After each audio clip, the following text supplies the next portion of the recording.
na si Shigeoka na isang biro lang ito ni Taduran dahil alam niya na kayang gawin ito ni Taduran sa kanya, lalong-lalo na knockout ang snapit ng Hapon sa kamay ng El Kidiniral.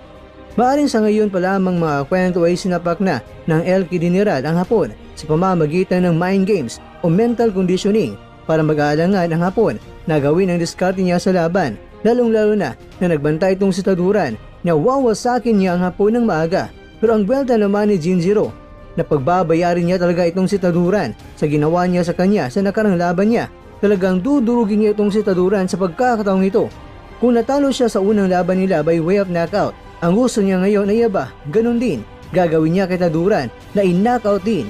Pero sinagot naman ito ni Taduran at sinabi niya na sa palagay niya talaga ay hindi mangyayari yan. Hindi niya hayaan na gagawin ito ng Hapon sa kanya. Sa ngayon ay mas pinalakas pa niya ang kanyang punching power. Kaya nakahanda ng ating pambato